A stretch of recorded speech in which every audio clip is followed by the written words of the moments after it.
Again, in the bracciola, sometimes you see the whole egg.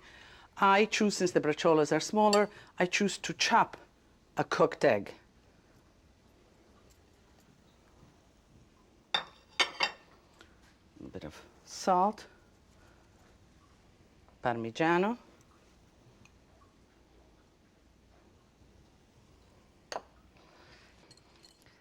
and just get your hands right in there and amalgamate it all together. So I need to make a roll, thin slice of prosciutto, and not that much.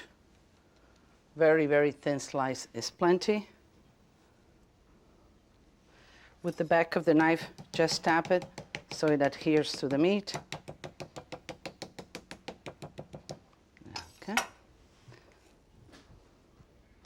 And then some people like to put the stuffing all here. I like to spread it around a little bit. So as you're cutting into the meat, the stuffing permeates the whole roll. If you're not able to get provola, you could put a little provolone, but you could also put a piece of mozzarella, because that's basically the precursor to this. Okay.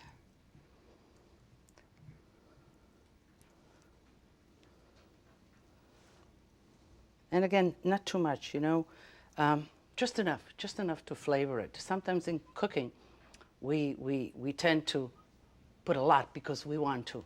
No, it's the balance. You just need enough for flavoring, one twist, and then just pull the sides in a little bit. Let's give it a good twist, and then you pull the sides in a little bit, but not too much, because even if a little bit of the filling comes out, it's fine, and the sauce goes in, it's fine. You want that. You want the sauce to seep in. And as you're rolling it, just pull it towards you. And basically it sticks together. To seal this, just take a toothpick and puncture the flap. The rest will stay together tight. I'm going to season it just a little bit. And we're going to brown them with the onion and the garlic.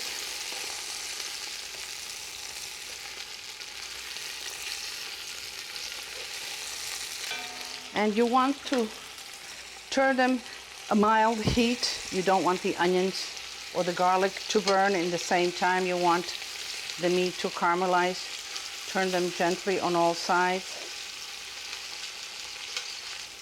So this is caramelized nice. At this point, we'll put some red wine. You want the alcohol to dissipate. I have some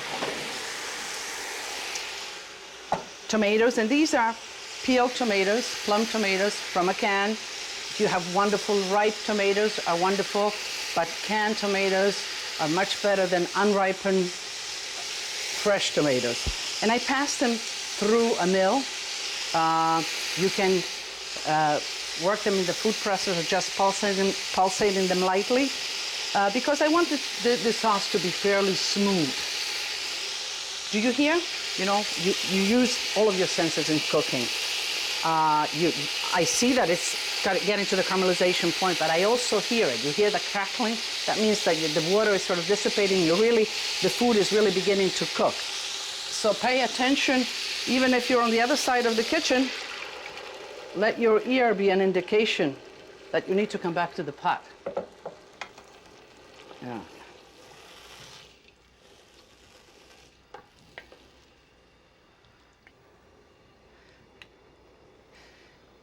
Tomato paste.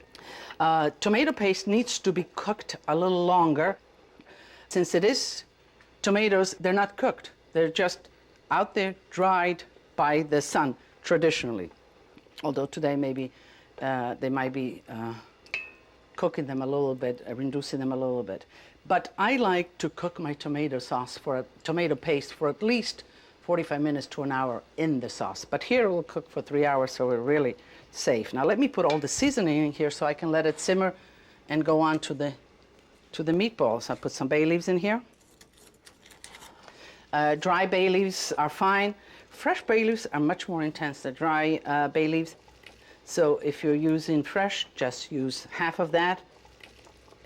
A little peperoncino.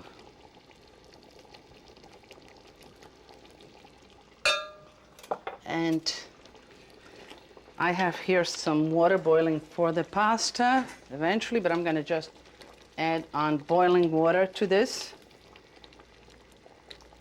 You know, say you don't need stock, you don't need anything. You want to keep it pure. You want the flavor of the tomatoes and the meat that's going to go in it, and you're going to have plenty of flavor. So just hot water is fine. And periodically, you're going to have to add hot water to the sauce until at the end you'll see the concentration after about 3.5 hours, the oil floating on the top and the sauce really being concentrated and wonderful.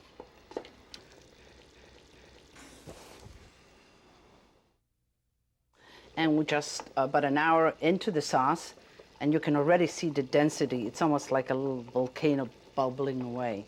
And we're going to continue to add things to it. Now, we are entering the Italian-American realm here, the sausages. And sausages and braciole and the meatballs that we'll be adding would not be found in a traditional ragu in Italy. But I guess when they came here, they found this abundance of meat, and meat meant wealth, living well. And they just kept on adding it to this wonderful Sunday ragu to show that they are living well, that they are well off in this new land. So let's do as those Italian Americans. Today is the Italian American ragu, the one that you remember. Let me just puncture a little bit the sausages. The sausages are sweet sausages. They don't have the fennel seed or the anise seed because I don't want to add another element of flavor in here. I am just puncturing them because I want this sort of some of the sauce of the sausages to come out, the flavor, and some of the sauce of the ragu to go in. And just put them right in and let them simmer. While the sausages and the braciole are braising, we're ready to make the meatballs. And let's season this. I have pork meat and beef. You can make it all pork. I think mixing it really gives it a nice flavor. All pork is fine, or all beef for that matter. Put some salt, put some pepper, an egg, and the egg is what will bind everything.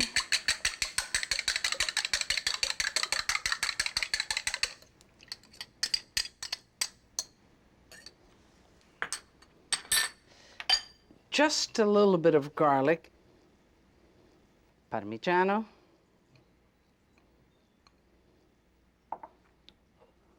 parsley, and I like a lot of parsley, and breadcrumbs. And again, I'm just going to go in there with my hands because it's the best and the most efficient and the quickest. Now, the Italian traditional meatballs are like this. But if I gave you this kind of meatballs, you wouldn't recognize it in a Sunday ragu. So let's do the traditional American Italian-American meatballs, which were about this size. Absolutely, nice and round. Okay.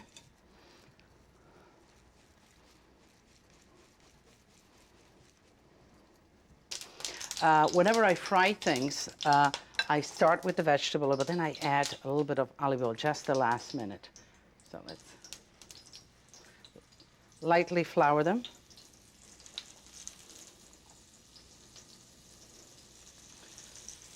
And we're not deep frying them, we're just forming a little crust to add a little flavor, a little complexity, caramelizing, and to seal it. So when we put it in the stock, it doesn't fall apart.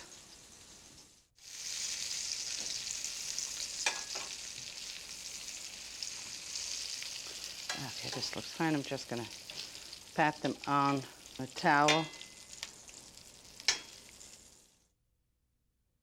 And when you put the meatballs in there, just let them stay a minute. Don't go in there and mixing right away because you do want them to tighten up, so not to break on you. Another way, instead of mixing, just shake the pot a little bit, get a handle, and just shake them right in there. They'll find a spot. And bring it down to simmering, and let it simmer away, adding boiling water periodically for another hour. Of course, there's no meal, no Sunday meal, no meal for that matter, without a big bowl of greens, vegetables. Vegetables are very important to the Italian table, and as many as you can put on the table, we love them all. In this case, broccoli di rape. Broccoli di rape is something that came to the American table maybe in the last 10, 15 years. But it's something that we've been eating a long time, and it is just delicious. It's bitter, it's almondy, it's easy to make. Olive oil. And our vegetables, I mean, are only done in olive oil. Put a little peperoncino. When you put the peperoncino like this, it gives it that extra kick. You wash the broccoli di rape and leave a certain amount of water in them, because that's what will steam them when you're cooking them.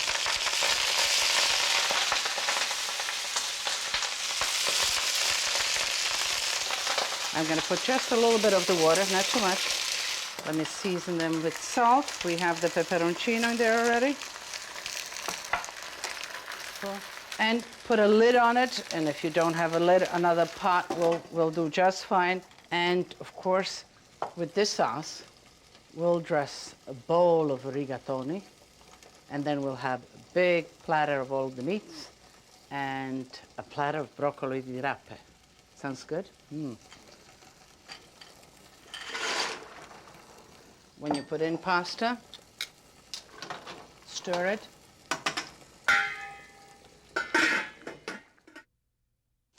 Let's see. Okay, we're almost there. See how quickly. I think this is fine. Warm plates. Whenever you serve your things, keep them in the oven. Keep warm plates, nice. They don't have to be hot, but warm plates.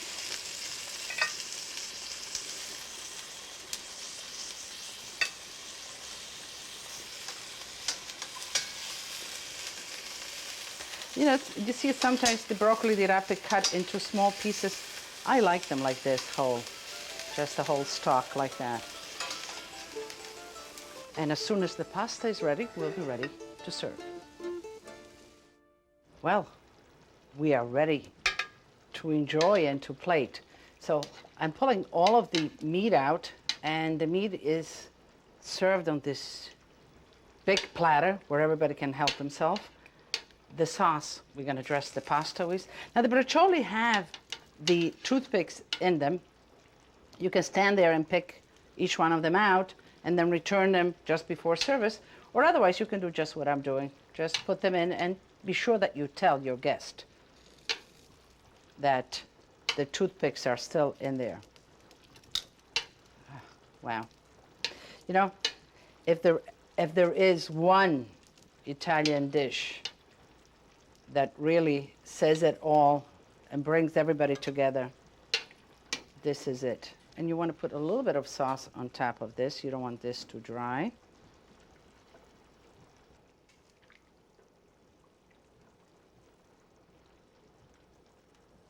And let's get back quickly to the pasta. I don't want the pasta to overcook, and as you know, I always, okay. The Italian way, you really don't want the pasta to be swimming in sauce. You want it to be sort of just condita, just dressed. And the pasta is fairly al dente. I want it to cook a little more in the sauce.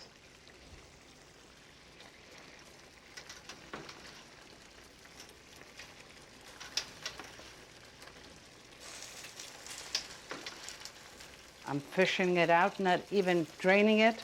So it's perfect. Those starches I talked to you about are all intact, waiting to latch on that sauce. Okay, one more I thought. Great, okay.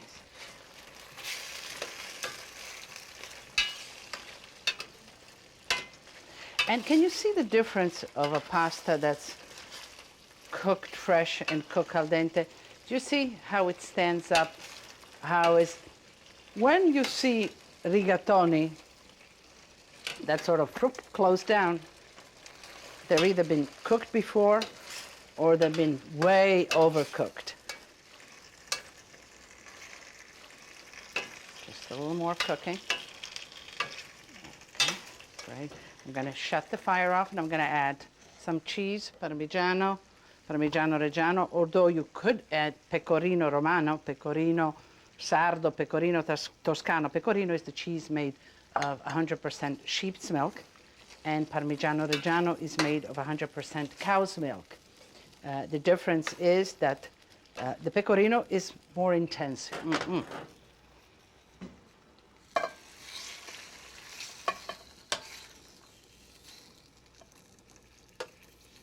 Wow.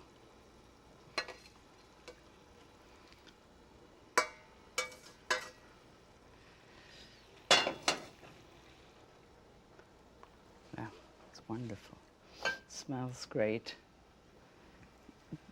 Maybe a little sauce. I'm just gonna far la mossa. I'm just gonna make the move, but it really doesn't need it. Just a little bit too. You see, the pasta is not soupy, but it's flowing. And I just wish I could. I certainly have enough food for all of you. I wish I could have you here. It is such a great dish. And yes, it takes 3.5 hours, but basically you don't have to be there 3.5 hours. And at the end of those hours, this is what you have. Now, let me just taste for you. You know, you know how I want to share with you. I'm going to take one of each so I can really tell you how each one tastes. And the bracciola. Let me take out the toothpick. And of course, I want a little bit of pasta.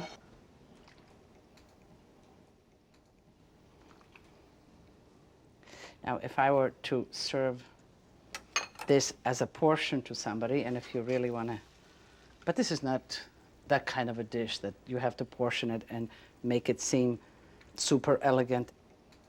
This is a real family dish, a dish that really brings everybody together. Now, where do I start? Let me start with the bracciola. I want to show you the bracciola. And you see how it really is sort of breaking apart. It's nice and moist. And that's what the 3 hours will do to it. And it's great. And, you know, you want it to fall apart and put it in the sauce and pick it up.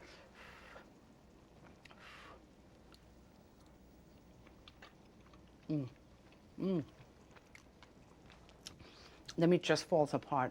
There's a little nut there, a little of the prosciutto.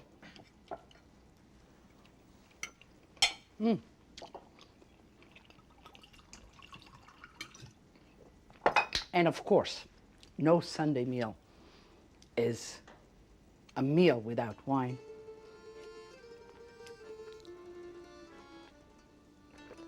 Delicious, nice, hearty red. Now, you know, what does this meal do to me? If there ever was, or is, or will be an embracing meal, this is it. It really embraces your whole table, all of your guests and everybody.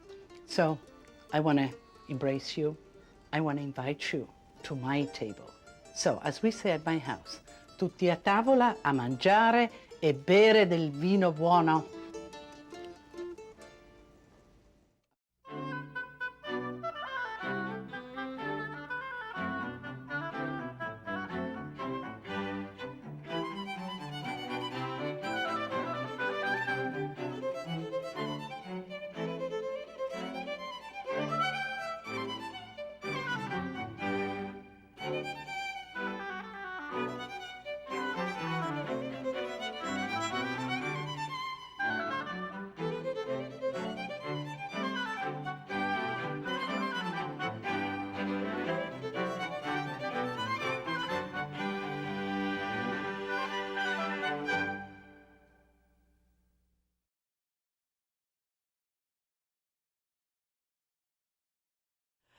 Two favorite dishes at our household, manicotti and cannelloni.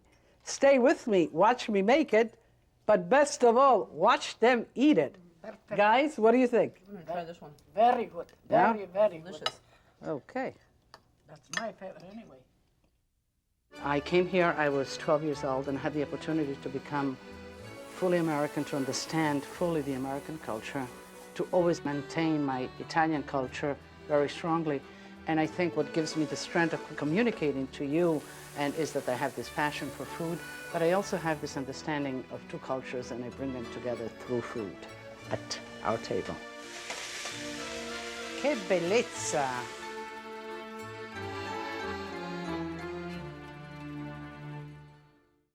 Buongiorno, benvenuti. Today we're going to do a lot of rolling of pasta and stuffing. We're going to make cannelloni and manicotti. Cannelloni, where do they get the name? You know, I'm always into these little trivia details. I guess canna, which is cane, and rolled, the big sort of stalk of the cane, cannelloni. The stuffing of the cannelloni is basically roasted meat with all the flavors of roasting and spinach put in there with a lot of different seasoning and flavors that I'll share with you. So let's begin. And pork is the meat of choice. Pork was used a lot in stuffings and in cooking in Italy because, pork is an animal that in a year reaches, from 9 months to a year, it really reaches complete maturity and it yields a lot of meat. Everything from the pork is usable in the kitchen. Garlic, onion, lots of onion. We'll use these vegetables also in the filling. Celery not as much. Carrots, yes, I want to put carrots, give it a nice sweetness. Rosemary, and I'm just going to pluck out the leaves. Salt. And for flavor, I have here dry porcini. And when you reconstitute them like this in hot stock or hot water, it really brings it out. And you want to save that stock because we're going to use that stock also. Now, let me also put a little bit of the juice right now. I'll put also a little bit of the stock. When I make a roast, or when you make a roast, don't put the dry meat just like this with the vegetable and with some oil in the oven. Always put a little bit of stock or bouillon or a little bit of the juice, because what happens is that the steam permeates everything, and in roasting, what you want is the juices to caramelize and to get a wonderful sauce to enter into the meat. You don't want to sear it off right away. First, you want to loosen up a little bit, all the flavors to begin to cook and come out, and then you let it dry and caramelize. You put it in about 450 oven. This will take about 45 minutes to an hour to really cook and cook thoroughly. I'm rolling the dough for the manicotti, and it's a basic fresh pasta dough, making it thin, and you can roll it with your pasta machine, of course. I just want to make sure that you don't use as an excuse, I don't have it. I'm doing it by hand for you. And basically you want to get it fairly thin, and you know that pasta, fresh pasta, when really done well, and that means when it's worked so that the glutens in the dough really become sort of a fiber, is thin and silky and strong as silk. It really parallels silk, a good fresh pasta, in it that it is thin and yet it is very resilient. Let me just check. I have some pasta cooking. As I am rolling it, I'm also cooking the pasta. Right. And pasta goes into ice water. Let it chill, and then we'll layer it right here between wet kitchen towels. They're just humid, they're not wet. You want the pasta to remain soft and wet.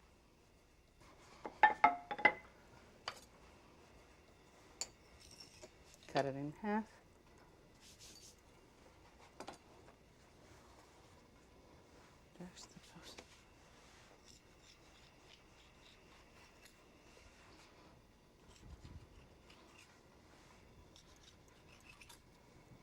and cut it in half.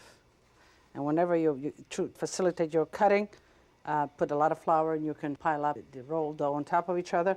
Just make sure you have the flour. And we'll cook this pasta also. In cooking pasta for manicotti, cannelloni, or lasagna for that matter, sheets or flat pasta, I always add a little bit of oil to the water.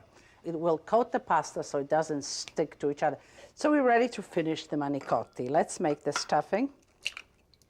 Put 2 eggs.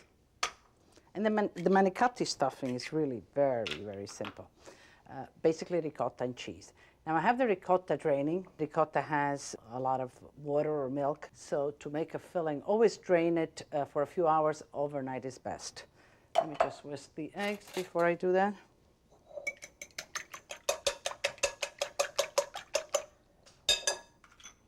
A little bit of salt. Put the ricotta right in. Fresh pepper.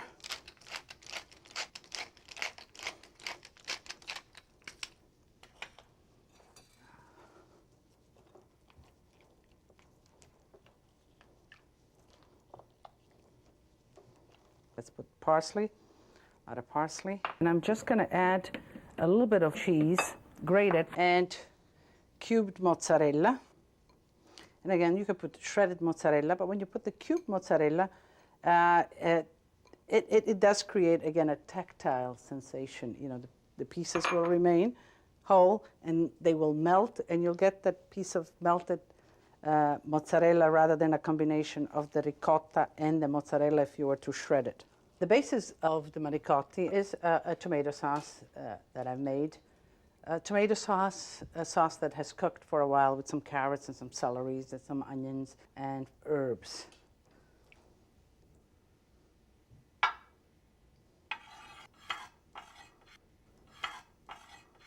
We'll layer the bottom, and we'll begin to roll the manicotti.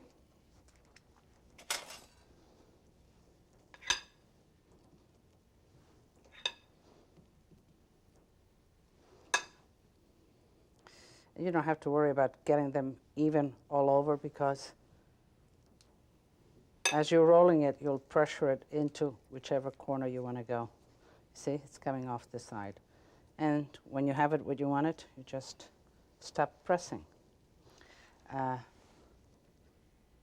Put it with the loose end down so it doesn't stick up, doesn't dry on you. So the edge, leave that underneath.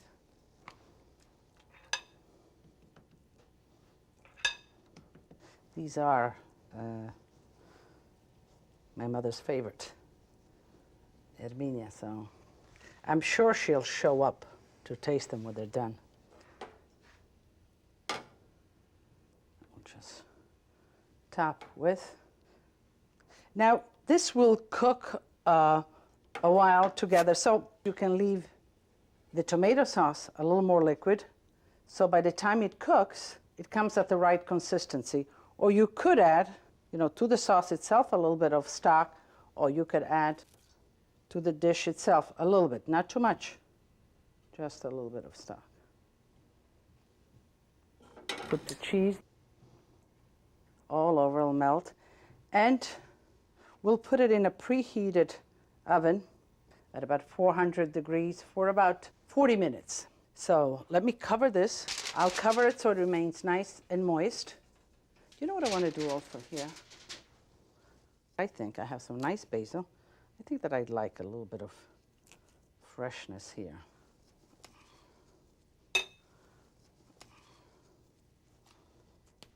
And the basil will, of course, cook and change color, will not stay this green, but that's fine. It'll sort of really, especially cover with this, it will steam all that basil flavor right into the manicotti.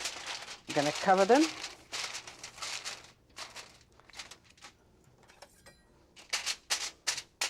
Let it breathe a little bit, let the steam come out. And then we'll uncover it in the last 15-20 minutes. As you can see, the meat is really caramelized, and so are the vegetables, nice and tender. And we have some juice. In the roasting process, I added a little bit of stock, as I told you, so that it really cooks thoroughly. And I'm going to use that sauce as a condiment for the cannelloni ultimately when they bake. So let's drain.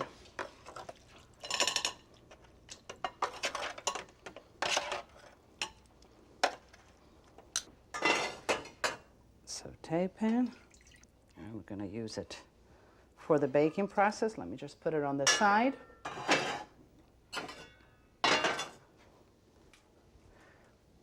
While the meat is cooling, we're going to braise some spinach, because in the stuffing we'll put the meat, the vegetables, some spinach, some mortadella. Mortadella is one of the cured meats that Italians really, really love next to their prosciutto. Let me cut a little bit of that. And why I want to get to cut this is because I wanted to put it while that is warm so that we can get the flavor out of the mortadella also. You don't want it cooked, but you do want the flavors out of the mortadella. Let me just lightly cut some for the spinach, big pieces, because I want to get them out. Cutting the mortadella. Now this will be all minced through the machine, so I'm cutting it roughly and letting it just gain some heat.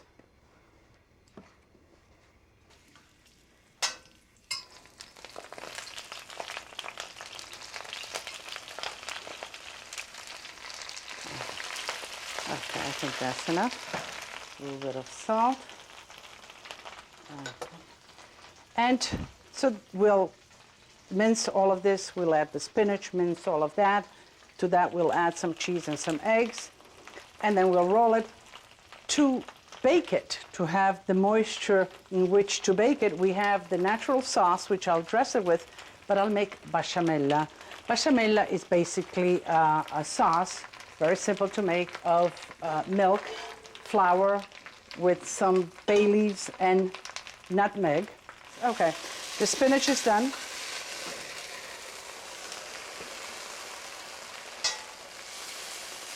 Let's go to the bechamel. You want cold milk. The important thing about bechamel is that the flour doesn't curdle or form little balls in there. You want to put it in cold milk, whisk it immediately. Okay. To this we'll add bay leaf. I love the flavor of bay leaf in a good bechamel. Salt. Some fresh pepper. A little nutmeg. You can buy nutmeg in the powder form, but it takes so little to grate it. Let me get it.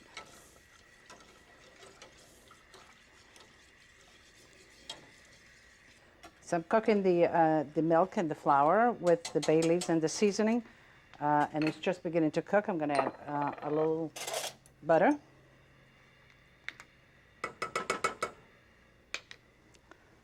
Just a little bit of cheese.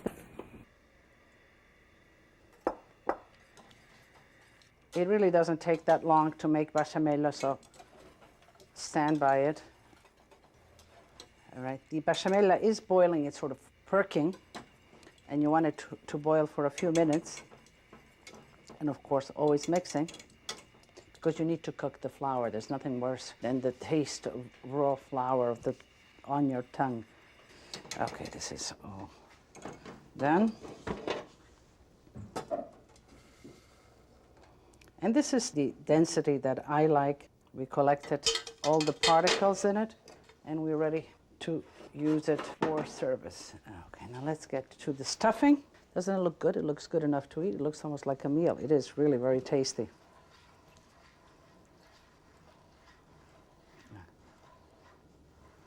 We are ready to make the stuffing in a bowl where you can mix it well. Put 2 eggs. They'll bind the whole stuffing.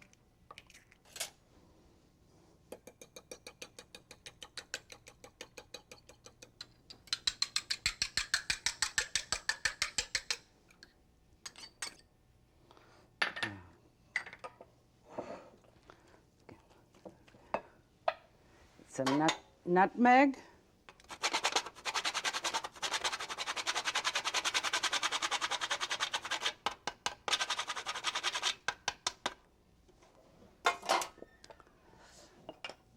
Parsley, some additional parsley, and I'm looking at it. It would be fine. You see, it's nice and soft, and it really will shape because ultimately, it's really very soft, and still yet it sort of binds together. But I have the bechamel that we made, and I'm just going to add a little bit of the bechamel right in there.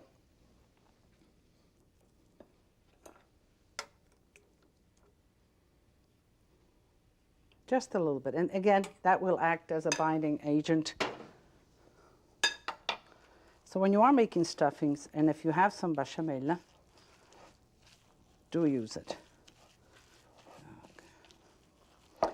You know, these spatulas and spoons are all good, but you know, I just like to get in there, right? You know that. So let me do that.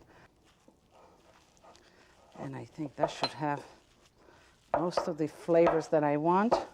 We are ready for the assembling of the filling of the cannelloni and ultimately baking them. So here we have the pasta, basically the same that we did for the manicotti.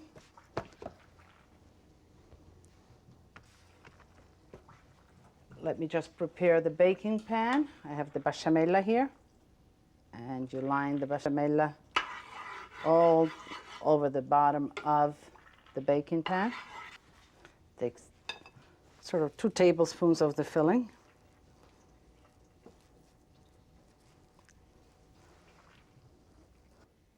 And again, like the manicotti, you press it in, you make it come out long, and you roll it, and you put the edge on the bottom.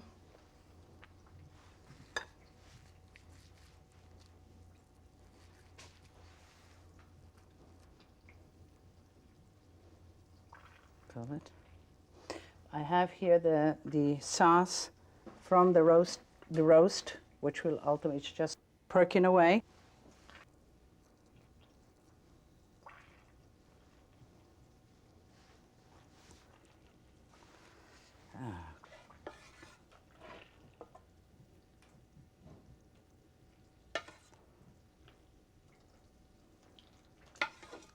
And the bechamel, I do want a little bit more. See how it's loose?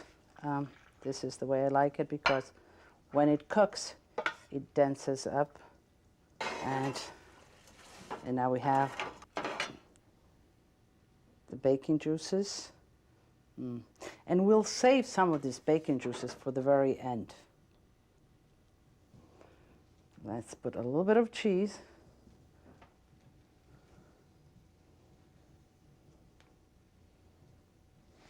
I have a hot oven, 450 degrees, and this should stay in there about 40 minutes. We'll cover it first, so sort of it cooks, it steams, and then in the last 15-20 minutes you uncover it so it really gets some color. Just let it breathe a little bit.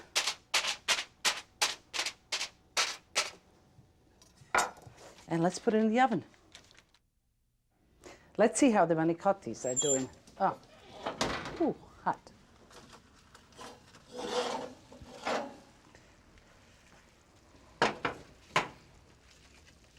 Ah, beautiful.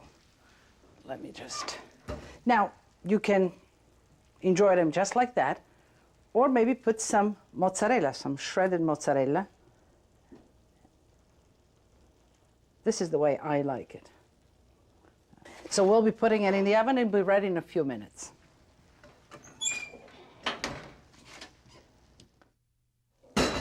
Hot stuff.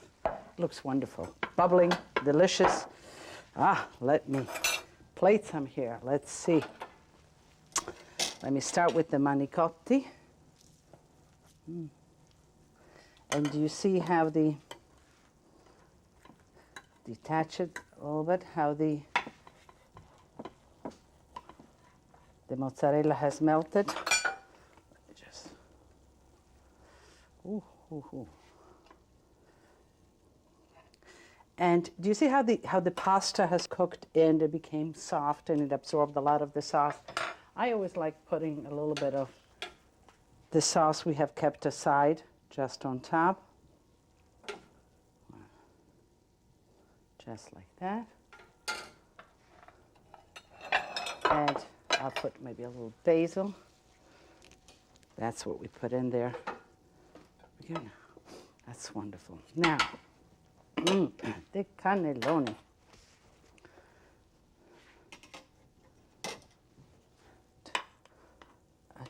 Okay, there's one. Let's see. Which one? I want this one right here. 2. That looks wonderful. Now, the sauce. A little bit of that natural sauce that we had left behind. Well, am I going to taste this, or do I hear somebody? Do I hear what did I tell you? I told you. She smelled it. She's upstairs. You know, she lives upstairs. Grandma, did you smell it or? Oh, you make my favorite pastas today, huh? I certainly did. And this is 3 generations. 1, 2, and Tanya, my daughter, 3, and my mother, Erminia. And are you gonna taste these? Gladly. Okay, I want your opinion, that you're an expert on manicotti. You whatever. Every restaurant. Whenever I take you somewhere to go to dinner, she doesn't like to go out too often, she says, if they have manicotti. Now here, I want your critique. Tanya, taste the cannelloni. You like cannelloni. Be careful, it's hot. That's it. They're beautiful and they look so good. Oh, it's a little bit hot for me. Sophia. That's it. Do you like the taste? Mm-hmm. Is it good? It's very good. Grandma doesn't know which side to put it first. You'd cut too big of a piece, Grandma. Take your time. Let me taste it. Buonissimo. What are you guys talking È about? bellissimo, tu. Davvero? Buono. Molto buono. We will have a party, huh? Benissimo. The way it buono. looks. Bene. Thank you And- very much. Mwah. Ah, Un bacino. mwah. I had one Thank side you. manicotti, one side cannelloni. And as we say at our house, now this is our house, and you can think these are the 3 women, and then there's husbands and children added to that, and we all gather at this table. So, as we say at my house, tutti a tavola a mangiare manicotti, cannelloni e una grande festa in famiglia. Con grande piacere.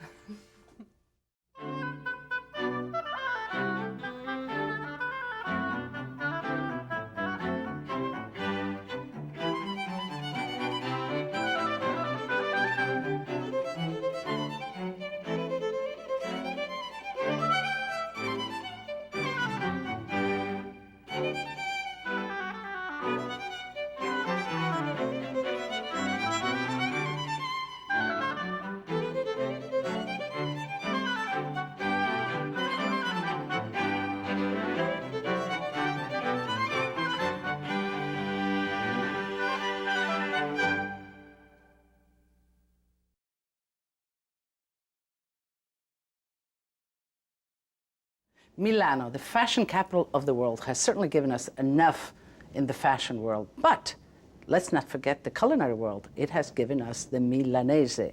And Milanese is the technique of breading and frying.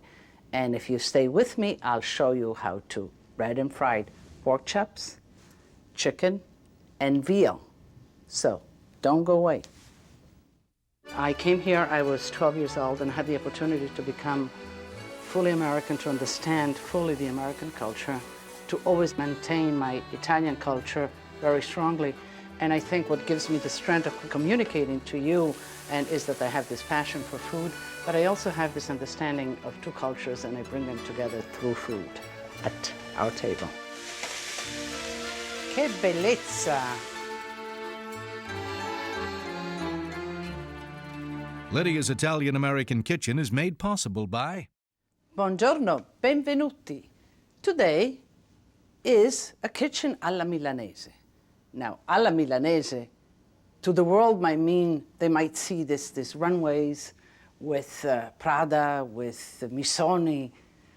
But to most Italians, it is a juicy cut of veal breaded.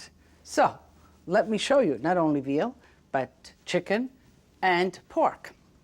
So here I have the veal scallopini, a pork chop, and some chicken thighs. We're going to begin with the veal scallopini. And you can buy the veal scallopini like this. This is rather thin. I don't really need to do much of it, and it's actually quite nice and lean. I'm just going to pound it lightly. And the best way to pound it is if you do put it between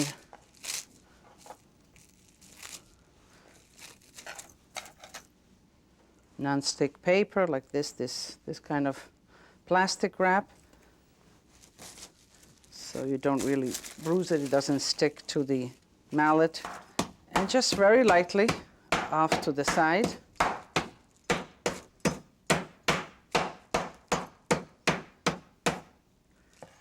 Okay, I'm going to do a wonderful pork chop Milanese topped with a salad.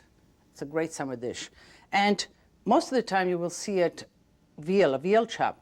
But I just wanted to show you the versatility and the other meats that you can use, you can introduce in your kitchen for some diversity. Now I'm going to French the bone. What does that mean? It actually means just getting all the meat off the bone so it looks pretty. You could leave the meat on and eat it. There's no culinary reason for removing this, with the exception of the way it looks. And basically you just proceed to cut it off the bone, all the big pieces. Then you take the back of your knife and you just scrape it down.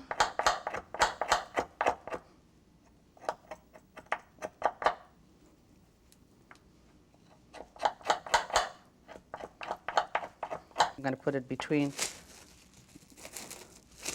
the clear wrap, the plastic wrap, again. And this is a little thicker, so we'll need a little bit more pounding.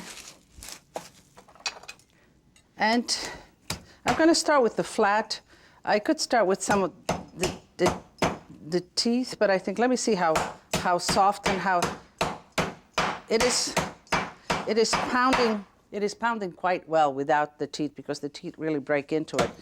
And as you're pounding, just give it a center and pull it out, center and pull it out, center and pull it out.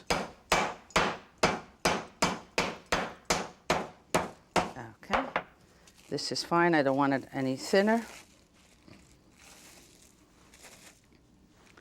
And we'll set this here. And then we'll go to the chicken. This is the chicken thigh. I think you can do a chicken breast, certainly. But I want to encourage the use of thighs and legs. Is the part that I like the most. It's economical, and it really is very tasty. So remove the skin and as much as the fat.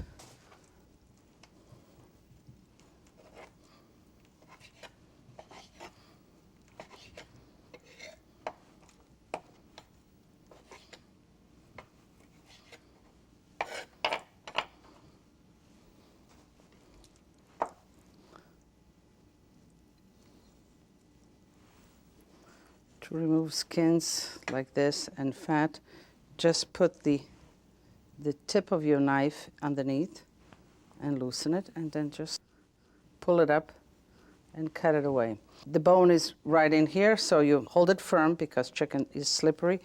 Make an incision right on this side of the bone and on this side of the bone, pressing against the bone. You take the bone up, you insert the knife right underneath, and then you cut it right out on this side, and you proceed to do the same on this side. Cut it right out. Again, we'll pound it between some paper. And again, I'm going to begin with the flat. I always do that just not to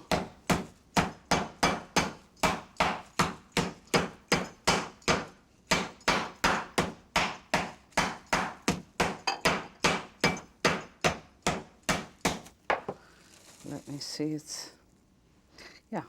So here I have some simple breadcrumbs. I have flour, I have egg whisked with a little bit of salt, and I have breadcrumbs. To the breadcrumbs, I want to flavor a little bit of breadcrumbs. I'm going to add some parsley. I'm going to add some Parmigiano Reggiano. Now, don't add too much Parmigiano. I like it for flavor, but it does, when you fry it, it really caramelizes. It sort of gets brown very quickly. So you don't want that to happen. A little bit fine. I'm going to put a little bit of pepper.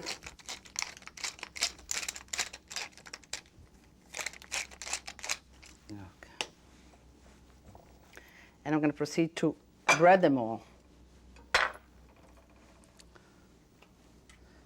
Lightly in flour. Shake the excess flour off.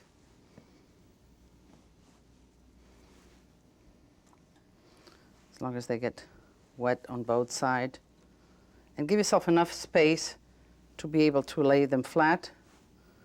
And just flip them over right away, and then you can go back and press the breadcrumbs.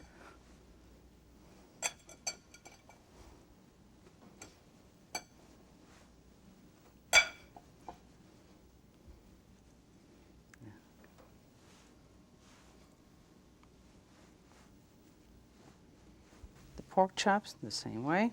And don't worry about seasoning and salt. We will do that when we finish frying them. The bone you want to leave nice and clean.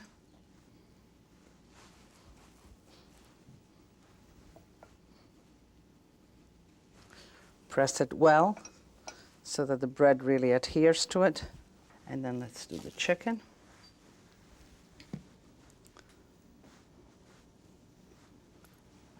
The other piece also.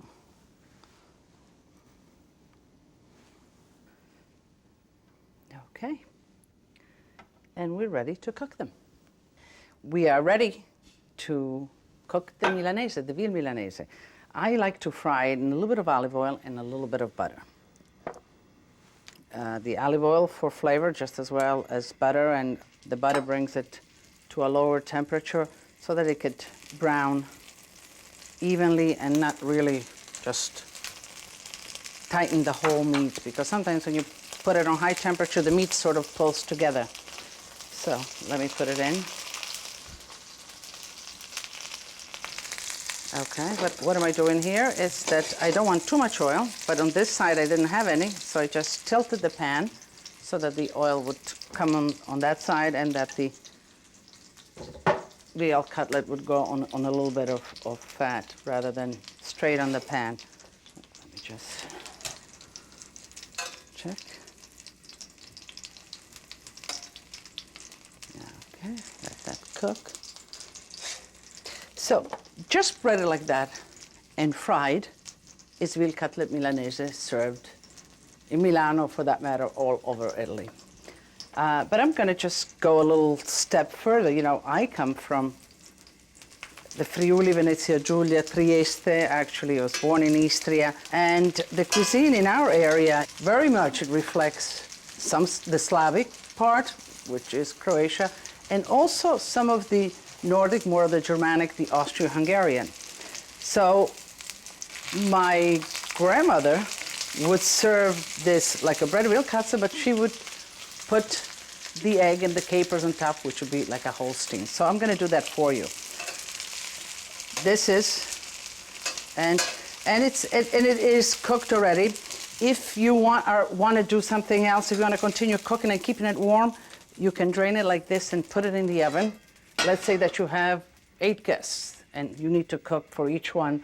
Then you just put it on a pan like that, on a piece of towel, keep it in a warm oven. What I'm going to do now, I'm just going to sort of burn some butter, really get the butter down to cooking, all the water to dissipate, the fats to divide from the solids of the milk, of the butter, and the solids in the butter are the ones that get sort of caramelized and brown. And it's a different flavor that comes out of butter that way, and it is really very good. The egg, I like it in olive oil.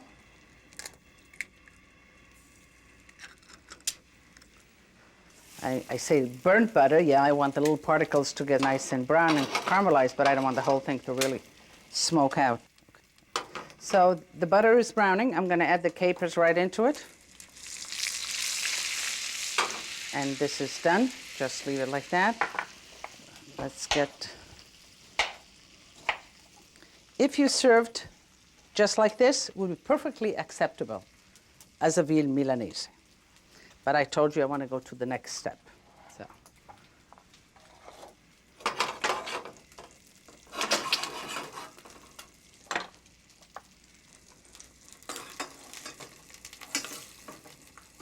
I just want the top of the egg also to cook.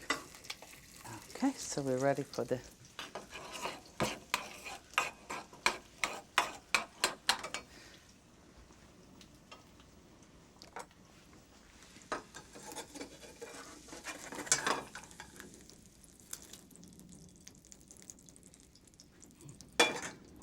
I'm going to put just a little bit of parsley in the brown butter with the capers.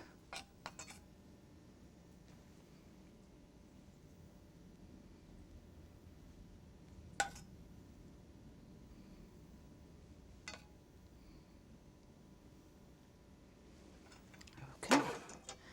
And this is the veal à la Holstein.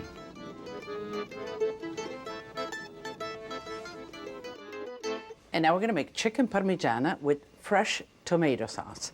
Take the tomato, plop it in the boiling water. It only takes a few minutes. Take the tomato, put it in the ice water bath.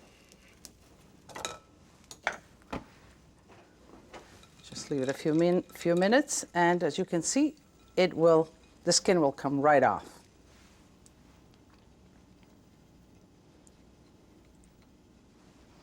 Let's cut it in half. I want to reserve all the juices, but not the seeds. So I'm going to just squeeze out the seeds. Again, just squeeze out. Or you can help yourself with, that's it. And the tomato themselves, we'll just chop in small pieces. And we'll make the sauce with this. Let me get out as much of the juice as I can. To make the fresh tomato sauce, put some olive oil, garlic. I like garlic, but I'm gonna just crush it so I get the flavor, but be able to remove it when I use the sauce. While the sauce is cooking, we'll be ready to assemble the chicken parmigiana. Now I have the chicken that's been fried and breaded. And this can be done before because we're going to reintroduce it in the oven. It's going to be reheated. So this is one dish that you could prep the chicken before. And then when you're ready, when your guests are ready for the course, just set them up on sheet pans like this. The sauce should be ready. And when you're ready for the main course or for the course, just pop them in the oven. Okay, let me just...